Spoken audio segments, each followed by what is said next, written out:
Hi, everyone, and welcome to episode 298 of the Medieval Podcast. I'm Danièle Cybulskie, also known as the 5-Minute Medievalist. I don't know about you, but one of my favorite animals is the elephant. Elephants were known throughout most of the medieval world, even if most people had never encountered one themselves. And if you've never seen a drawing of an elephant done by a poor monk who's never seen one, they are definitely worth Googling. In bestiaries, elephants are praised for their long memories, intelligence, and monogamy. And of course, their ivory. This week, I spoke with Dr. John Beusterien about elephants and ivory in the Middle Ages. John is professor of Spanish at Texas Tech University and the author and editor of several books on environmental history, animals, and Spain, including Transoceanic Animals as Spectacle in Early Modern Spain. His new book is Elephants and Ivory in China and Spain, which he's co-written with Dr. Stephen West, Professor Emeritus at the School of International Letters and Cultures at Arizona State University.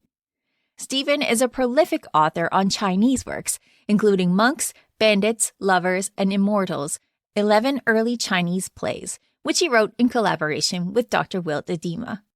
But today, it's John who's joining me on behalf of this dynamic duo to talk about all things elephants and ivory, China and Spain, from how elephants themselves were put into service to how ivory was traded across the world. It's all coming up right after this. Well, welcome, John, to talk to us about elephants and ivory in the Middle Ages. Welcome to the podcast. Thank you very much. So before we start our chat, you are speaking on behalf of yourself and your co-author in terms of this work, right? That is correct. I co-authored this work with Stephen West, who is emeritus professor from the University of California at Berkeley. Right. And who also has worked at Arizona State University. Right. So when we're talking, we are also including Stephen in this. We want to make sure that he gets the credit that he deserves for this work as well. Okay, so why did you want to talk about elephants and ivory in the context of the global Middle Ages? What made you feel like this was an important subject to write about? For about 20 years, I've been interested in the study of animals. I am not a scientist, but a humanities professor. I am trained in the study of literature. I've also been very interested in culture and cultural studies. And I've specifically been interested in animals. I was first interested in dogs, and more recently just in animal spectacles in general, and had written on that. I'm not a specialist in the Middle Ages even. I'm focused more on the early modern, or like just after the Middle Age period. And a number of years ago, I was invited to go to Hong Kong. I met Stephen West there, who was also invited to speak at a conference. And Stephen approached me because I had talked about the elephant and rhinoceros spectacles. And he showed me about 3 books worth of notes that he had been taking over many years. And this was about 6 years ago. And we both decided we should do a project together. And combining, even though I study Spanish and he studies Chinese, we thought elephants deserve to be talked about in our periods. And to be honest, to answer your question again, I care about animals. I think that compassion for animals in a lot of ways helps us understand our own compassion for other people. And in fact, sensitivity to animals helps sensitivity toward the earth and people and many things. And so that's probably the real ultimate reason why I took on this project. Well, I mean, thank you for that. And you answered one of my other questions, which was why are you comparing China and Spain, these places, which, as you say in the book, are complete opposite sides of the globe? So we're going to get into both of those things as we talk more about it. But it looks like it's your expertise that sort of lent you the direction in which you wanted to write this book, right? In terms of geography, at least. Yeah, and it was the connection that I found when I took on the project from a global perspective led to so many surprises. And in fact, there were connections that I would have never imagined that happened between both of these places. Well, this is what I love about people who are coming to the Middle Ages, people who are coming to it from different fields and people who are coming to it like you are from different eras. there is so much that can be discovered, I think, or created or looked at by bringing people together across disciplines. And so I think that comes across in the book that you've written. So the last thing I want to ask about the way that you wrote this book is that you've taken a tack that is really unconventional when it comes to history, in that you've done a lot of not exactly humanizing, anthropomorphizing these animals, but you've really brought them into our consciousness when you're reading it, in that you've named these animals, at least two of them, and you've actually spoken directly to them using you. So why did you decide to do that in a book about history? I have taken the approach in previous work that I've published in naming someone who never was thought to have deserved a name before. In this case, while elephants, many have names, I chose the elephants that are sort of on display as ivory artifacts. And I thought that the elephants that provided those artifacts deserved a name for many reasons. So you've given them names and you've addressed them directly. Most historians, and even Stephen, were very skeptical of this approach. In fact, Stephen is a very direct person, and he said, I don't buy this. I teach a class on medieval and Renaissance studies, and about 3 or 4 years ago, first of all, he came to Lubbock, where I live, and he said we were going to write this together, and we never ended up writing. We were asked to write this to the people who organized our conference. We didn't write it. A few years later, we got back together, and he came to my class and said, I still want to write this, but I don't really buy this argument. And we argued about it in my class with my students.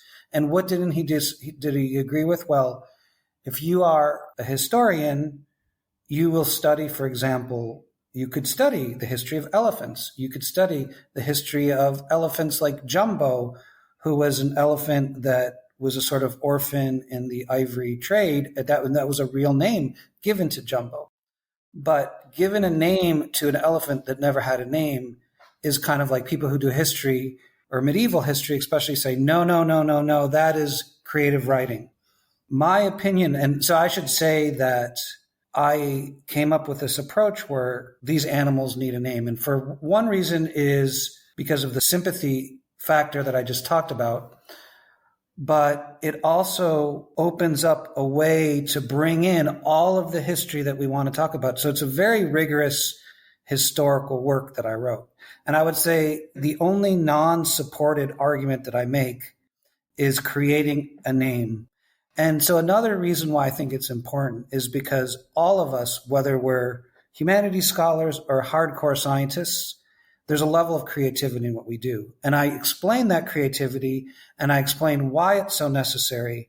And obviously, I know people who I'm not going to read this because I don't believe in this person's approach. I don't really mind. I've been in this profession for a long time, and I've always only followed sort of what has been calling to me. And in this case, this particular topic, elephants, called to me. And in fact, ultimately, if you read the book, two specific elements called to us.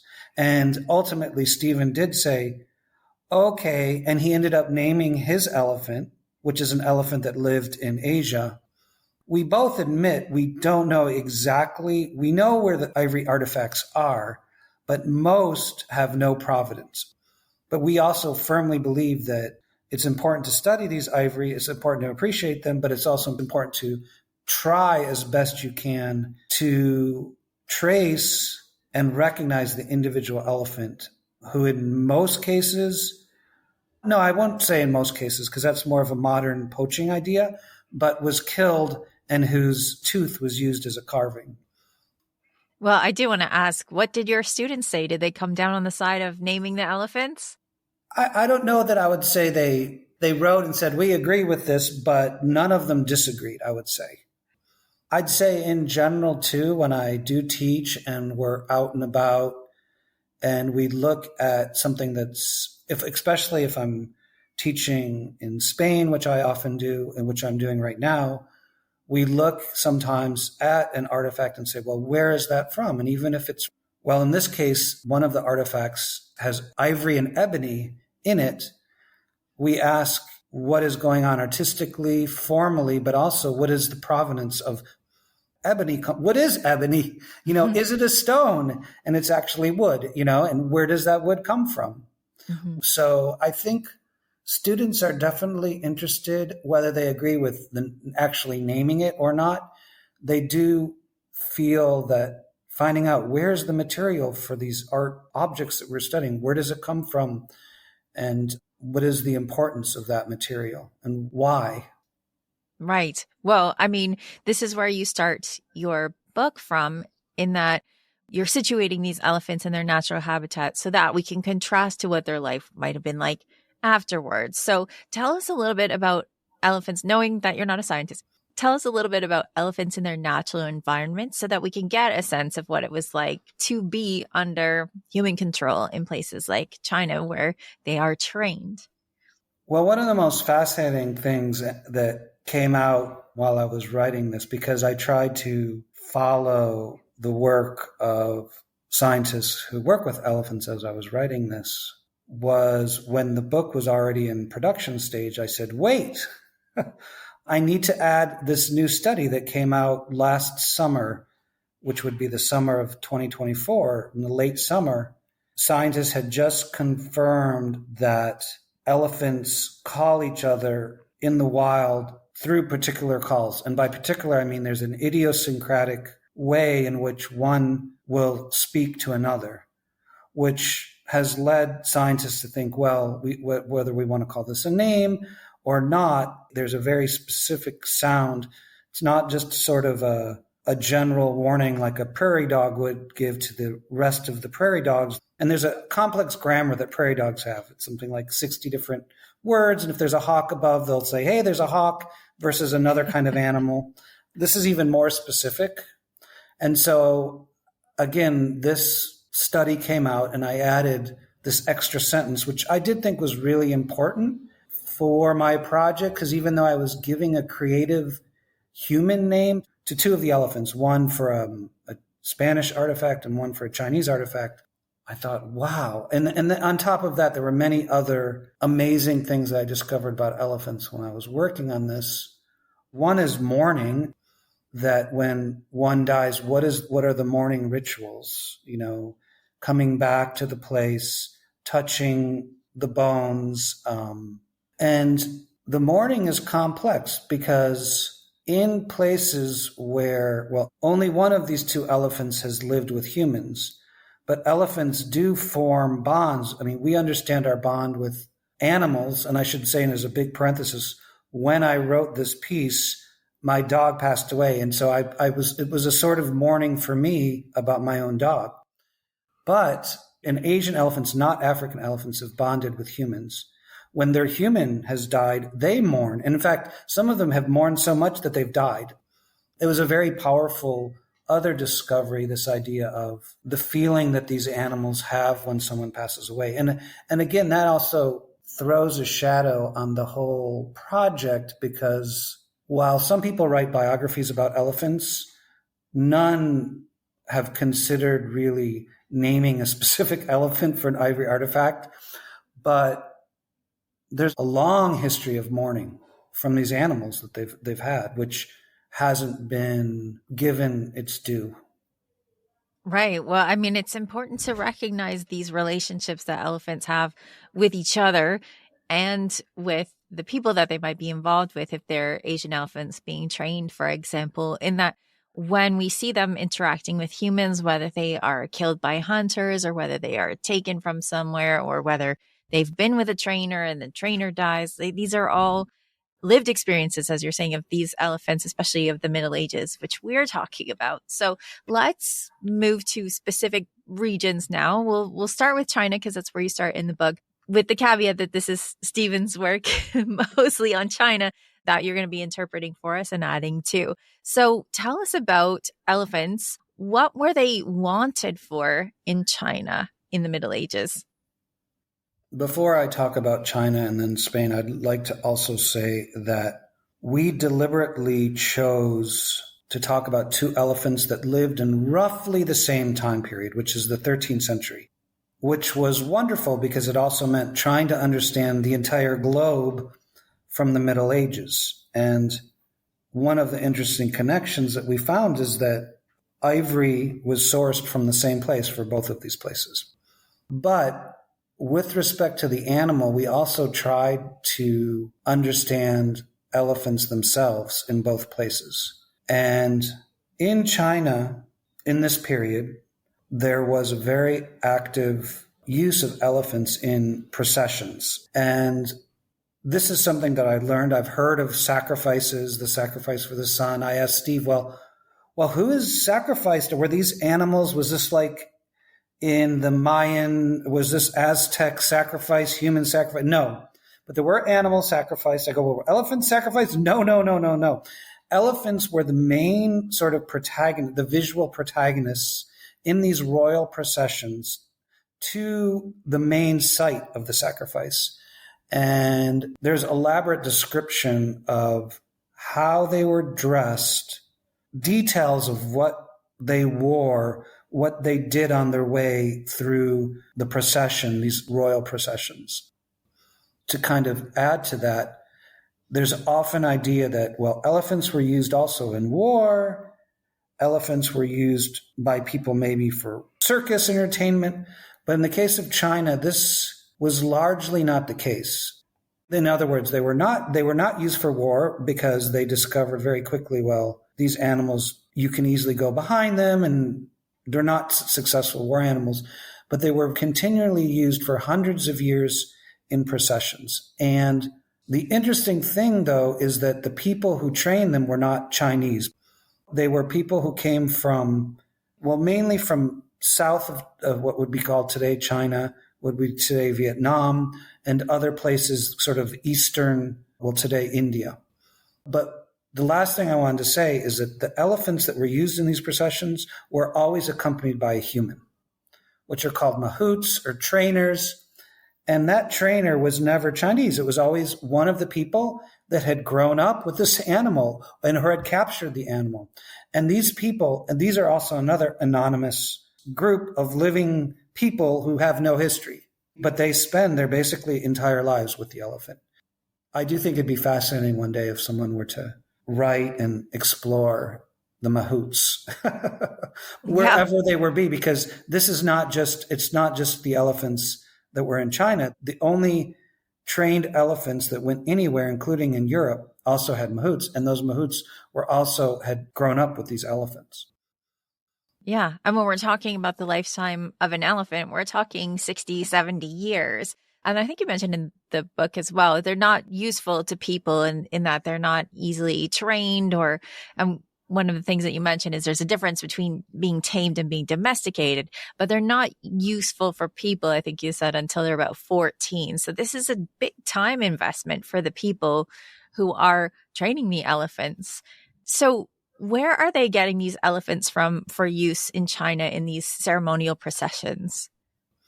Well, in the early period, along the rivers in China, there were still elephants. But by the Middle Ages, essentially, agricultural needs had meant the decimation of elephants, rhinos, other large mammals. And most of these are coming from the forests of Vietnam. Right. And so when we're talking about the elephants in procession, we're talking about Asian elephants that they might be getting from Vietnam. But when we're talking about ivory in terms of China, they're looking to Africa, right? Yes and no.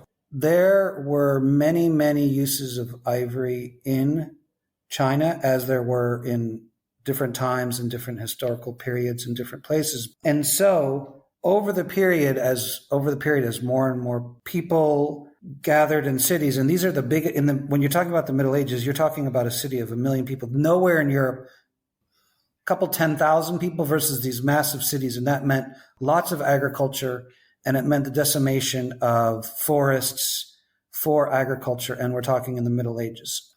But all of these in general were the Asian elephant variety. And that ivory was used, those Asian elephants were used for, all those people in the processions carried these little sticks that were staves. They sometimes would have notes on the back of them, but they were ivory, kind of flat, 1.5 foot little sticks, almost like little wands that they would carry as part of the procession. So we're talking about thousands of people carrying these. And most of those were probably Asian elephant. Now, if you had money and you wanted to create something beautiful, and a lot of times you wanted it big and beautiful, you sourced your ivory from Africa at the same time period. And in fact, the historical documents show that demand for African elephant ivory was so great that it outsourced the demand which was going on in Europe and even in the Middle East. Because in Islamic empires and Christian empires around the Mediterranean, both Christian and Islamic, there was a demand for it. And again, this meant, where are we going to source this from? But to answer your question in a very short way, the best ivory came from Africa in the Middle Ages to China. Right. Well, I mean, one of the things that you're getting at here is in China, ivory is used so often that it's being used for really everyday objects. These staves are ceremonial, but even things like chopsticks and hair combs and that kind of thing, they're using ivory for this. And I think if I have this right, you mentioned in the book that it's so ordinary early on that it's only later that it becomes something that is maybe because it's sourced from further away and the African ivory that people think is better quality. But the more elaborate, the more valuable carving doesn't happen until later, because before this, ivory just kind of something that everybody has around. Is that about right? Yes. I've been asked to speak at the museum on my campus. I work at Texas Tech University, and it was bequeathed some ivory pieces, and they're beautiful ivory pieces. They're Chinese in origin. The provenance is unclear. But the one requirement is that they always be shown. And this is very complex. And I'm working with the people in the museum now. We're going to be doing something in September of this year and to talk about it. But these pieces are generally what people think of when they think of aesthetics in ivory, very elaborate. And in the period that we're talking about, while there were pieces like that, if you look in our book, we start off with these 3 beautiful Buddha images. Although these particular Buddha are mammoth pieces, mammoth ivory, not elephant ivory. But in general, there were aesthetic objects going on. But you're right, at the time, one of the reasons why we chose this period is it was an everyday object. While in that contrast, which was what was going on in Europe, it was not an everyday object. It hadn't been since the Roman times. And I think I'd add to that by saying that, yes, in Roman times, it was an everyday object, but in the 18th century, it became an everyday object again. If you think of piano keys, think of Paul McCartney's Ebony and Ivory lived together in perfect harmony. Pianos were used, ebony and ivory was used for them for all the piano keys. Starting, and this is the 18th century. This is later, it's even later than the period that I study. Yes. Well, and one of the things that I think is interesting while we're talking about piano keys is the statue that you were talking about as we started this podcast that involves ivory and ebony. These things are coming together centuries before they've come together on a piano. And so I found that interesting in reading your book. So let's move to Spain, which is more of your particular footing in scholarship. What is the ivory trade like? What are people using it for in Spain around the same time? The first thing I'd say is a caveat here. I study Spain, but I don't know Arabic. And Spain was an Arabic-speaking country for the most part from about the 8th century, 711, technically through 1492. So really a medieval scholar of Spain should, aside from knowing medieval Spanish, should know Arabic. And I mean, my friends I consult with when I have Arabic questions. And again, I'm not a medievalist, but that being said, during the Islamic period in Spain, there was a very, very rich production of ivory for many different objects, many everyday objects, but they were generally also luxury objects. In the north of Spain, in the mountains in the north, there was a Christian community that started to build and rebuild.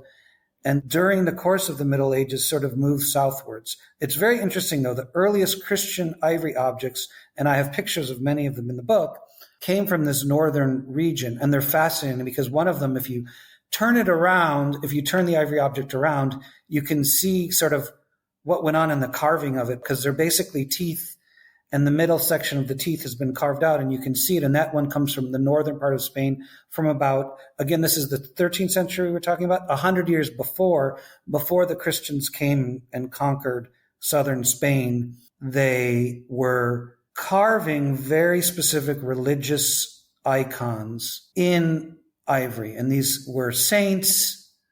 Now, as part of the Christian reconquest of the peninsula, Mary, the Virgin Mary, was a huge person who was called upon in battles. And the kings who were conquering them, mainly someone named Fernando, who conquered Seville in the 13th century, he didn't have elephants, but he had a little Mary, and he would put it on the front of his horse when he charged into battle. And I talk about that little ivory icon that he had. His son was Alfonso, and his son inherited that and probably used the same Virgin Mary elephant ivory icon as his father had conquered Seville, which is where I'm talking from right now. But then his son Alfonso then went and conquered south of here and even conquered cities in North Africa. So this kind of continually it's called a reconquest or conquering of the peninsula from Al-Andalus, Andalusia, or the Moors. Islam continued into Africa, and ivory wasn't the thing, but it was a part of how they talked about this reconquest. And many Islamic images, as they would take over, they didn't just turn the churches or the mosques into churches. They also would take ivory artifacts that were Islamic and turn them into Christian ones. They would also, by the way, they found Roman ones and they turned those two into Christian ones too, which is kind of fascinating. The icon that I talk about in the book and that I give a name to is actually owned by the wife of Alfonso. And she had a little ivory icon about 1.5 feet high, which I spend the most time talking about. Right. And the big contrast between how elephants and ivory are used in China versus Spain, probably the biggest thing is that live elephants are being used in China as well as ivory. But in Spain, well, in Europe in general, I think you found only 3 examples of live elephants in this period at all. Oh my gosh, that was so fascinating because over the past maybe 15 years, because my last book, I talk about rhinos and elephants in the medieval period and in the early modern period. And I tried to do a history, and my impression was, oh, there were lots of elephants. And then I started to work on this book. And I'm like, artists love to draw pictures of elephants, especially like imitating ancient Rome, but even more so ancient Greece with Alexander the Great and elephant armies and people. They would always put a tower on the elephant. Like, and if you're playing chess, the rook, that is the imitation. That is an elephant with a tower on top. And there are so many medieval images. I thought, oh, there's got to be lots of. And I kept digging and digging and digging. And then I found 3 live elephants that survived. One from really early Charlemagne, who had one. And then 2 other later ones from the Crusade period, more or less. But that was it. And so I was just like, oh, there's so much talk about elephants, but there's no elephants. The contrast, again, was in China. There were thousands of elephants, Indian elephants. And again, these 3 elephants, I'll just stress, were not African. They were Indian elephants because you could not control or move an African elephant because there was no human bonding. So these 3 elephants that were in Europe did have a mahout who had trained with them. It's really fascinating. I mean, I should say a big parenthesis. In the Roman period, for people interested who watch the gladiator movies, the games were not just one gladiator against the other one. The Roman games were essentially the first fight clubs with animals. There's a Latin word, but essentially means a hunting show. So any weird exotic animals, not just local wild animals like wild bulls, but giraffes were actually brought from Africa. Sometimes a rhino was, but the main animal brought for the shows, and when I say show, I mean across the Mediterranean, from Spain, wherever there was an amphitheater, there almost every Roman city, from Turkey all the way past Greece, Italy, into Spain, the Romans arrived somewhere, they built a big, it's like a football stadium, like American football. And people loved the most these shows. And they were animal shows, and they were basically hunts. And elephants were one of the main protagonists in this. So a question I had was, well, how did these elephants get there, and who were they? This is an elephant. It's a North African elephant variety that looks like it was trained. It was trained, in fact, and there were mahouts, but they were brought over on boats across the Mediterranean, one or two in the boat. But that entire species has been decimated because of these games, and also because both the Roman and the Carthaginians used these animals. The Carthaginians used them, and in fact conquered Spain before the Romans on elephants. And so they had successfully trained them too, like in India. But that entire species went extinct, that particular variety of African elephant. Right. So when we're talking about Europe in the Middle Ages, we don't have live elephants wandering around. They're super rare, but we do have ivory. And the ivory that's coming into Europe isn't super rare, right? It's a luxury good, but it's not so rare that only kings are able to access it. Right. People in religious orders, archbishops, people in churches especially, have the funds to purchase this luxury item. And it is a luxury item. And there are workshops devoted to creating the icons out of the ivory. Those who work with marble, stone, or wood, they're specialists that work in ivory. Right. And one of the things that I thought was interesting in reading your book is what you've noticed is that when people will carve an icon in marble or wood, they'll paint it. But when it comes to ivory carvings of icons, you're seeing something different in the paint. Tell us about this. I'll just talk about Alfonso because this is the part I've researched, and it's a very delicate subject and something I'd like to talk about. I mean, the first book I wrote was about race, and people, only about 15 years after I wrote that book about race, are people even giving me credit, because when I first wrote about race, they said, no, that's not something that happened until much later, so we don't want to read your book. And now people are saying, wait a second. And this argument that I'm about to talk about is connected to that. And so I want to be very careful about how I talk about it.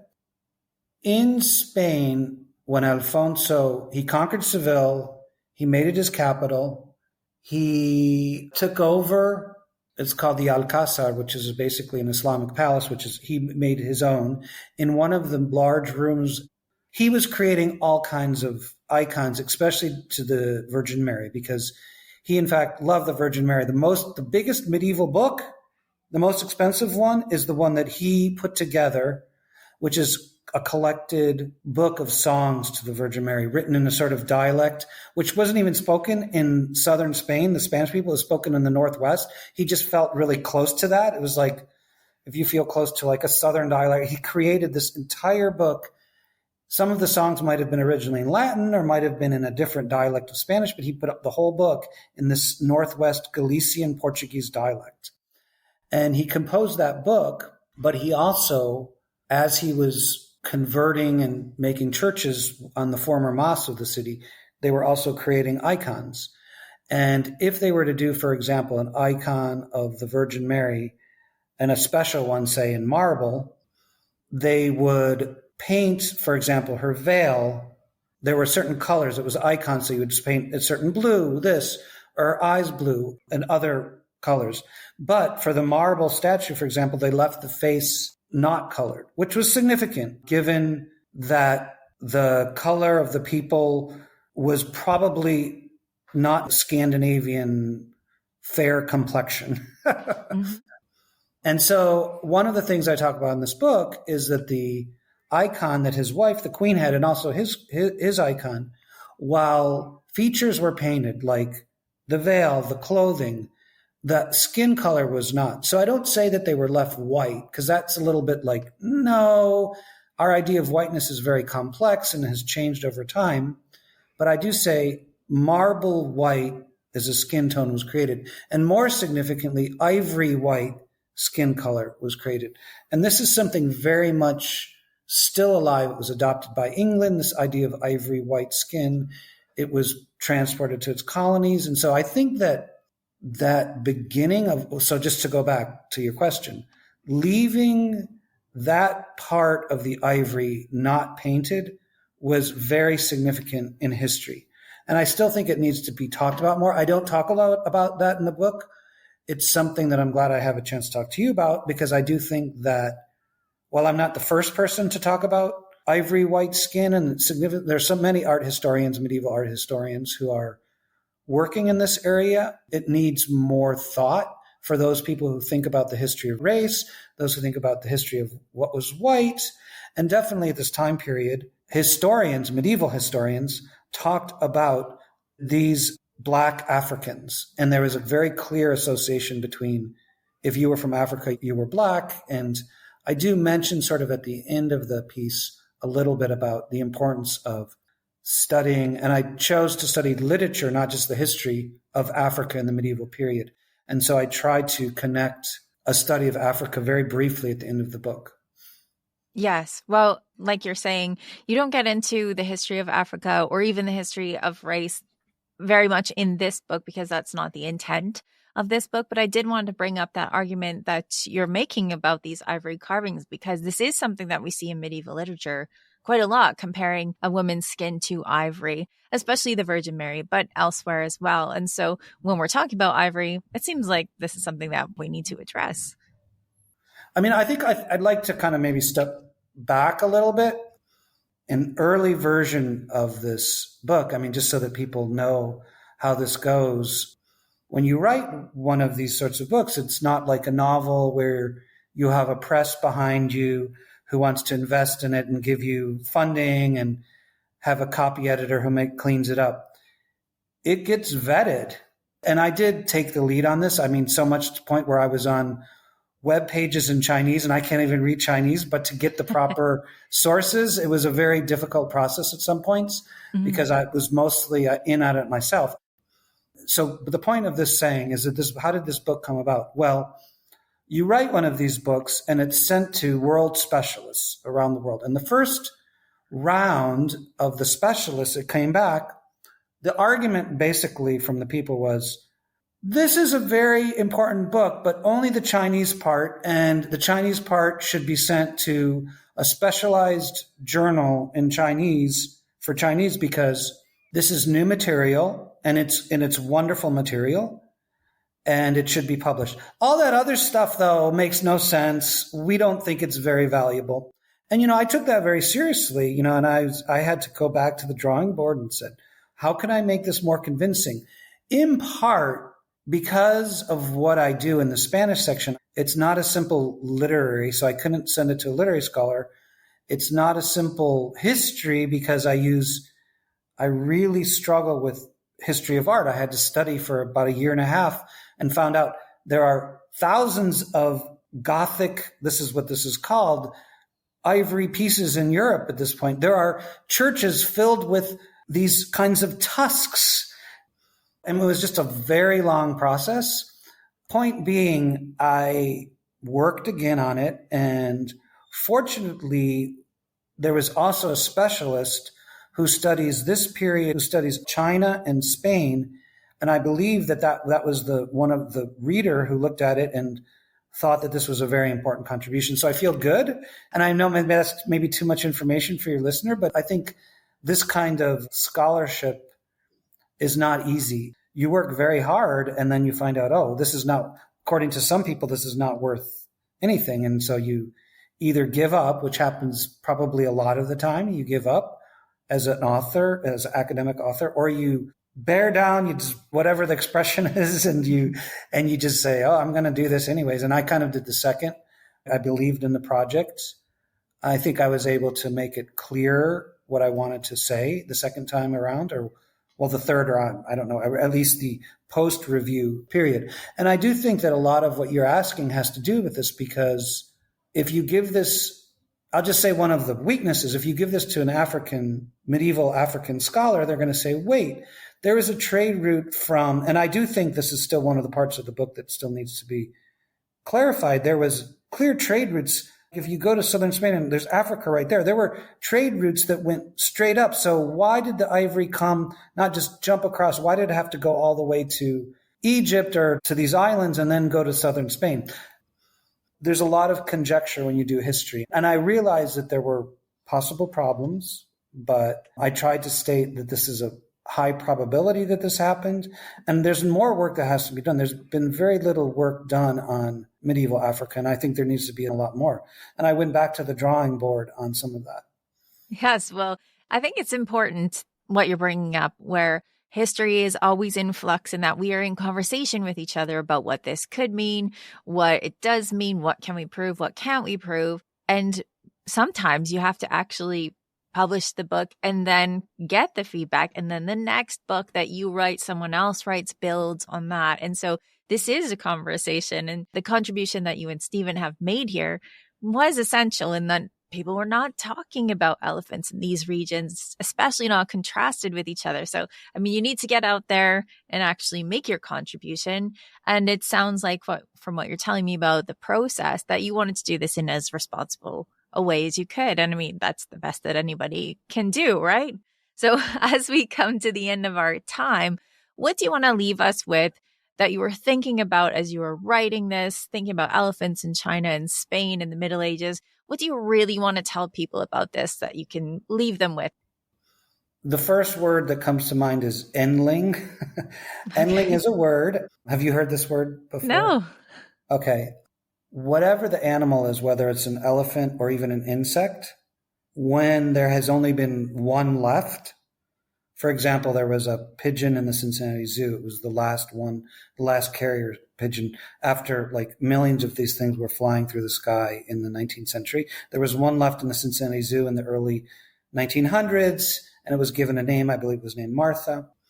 Some endlings have a name, and I think that what I'd want to leave people with is this idea of the endling, which is there are many, many species that are not around and who people don't really care about. Oh, they're just animals. Anyways, they're not people.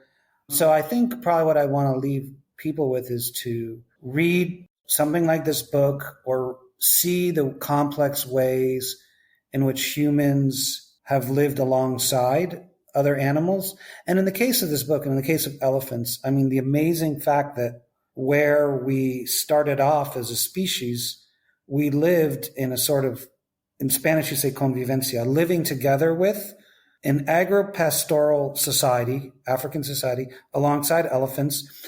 And these humans that lived in Africa didn't have to kill off the species. They lived alongside of them. What were their beliefs? What were they doing? Why did they not completely decimate the elephant? Or why did they not have to train them like they did in India? I mean, the main reason why the Indian elephant is still successful and alive is because they formed a bond with humans. This elephant was able to maintain its own habitat and live. It wasn't like humans weren't there. They were there. They were living alongside them. So what was the secret? That's kind of what I'd want to leave people with is, what is the secret for having a shared habitat, especially with someone who consumes so much more than we do? I mean, that's a big act of selflessness from humans to let the animal live it that close to it and not decimate it. Mm-hmm. Do I think that they would have been capable? Yes, I do. So and in fact, I cite, a source in the book on that. So what you're saying is your next period of study is going to be prehistoric. So you can learn more about the interactions between animals and humans? No, I wouldn't say that, but I would say that will be my next questions I'll ask my class. That is what I have been working on for many years too. I live in a place that is the longest inhabited place in the Americas. It's Lubbock, Texas, and humans have been living there consistently for more than 12,000 years. They haven't moved away. They've been living in this area, but it's essentially like it's the Wild West of the U.S. where I live. And I've been fascinated for a long time. Yes, with the prehistory, the archaeology, I am interested in that. So I don't know that I'm doing any research in that, but I love that period. Well, I mean, it's the historian's dilemma, right? The more you know, the more you want to know. And so you just keep learning. Well, thank you, John, for coming on and telling us all about elephants and ivory in the Middle Ages. Thank you. It's been great to meet you. To find out more about John's work, you can visit his faculty page at Texas Tech University. And you can find out more about Stephen's work at his faculty page at Arizona State University. Their new book is Elephants and Ivory in China and Spain.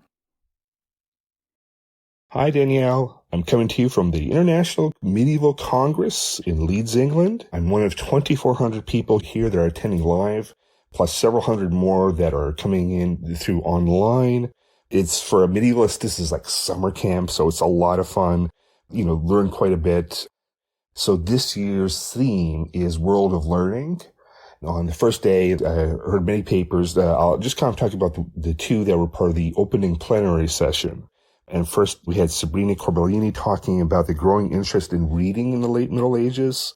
And she talks about evidence she sees of that as people writing and talking about lending their books to others, people going around and visiting libraries, and then also creating works like miscellanies where you're putting together different texts into one folio. So that was really fascinating.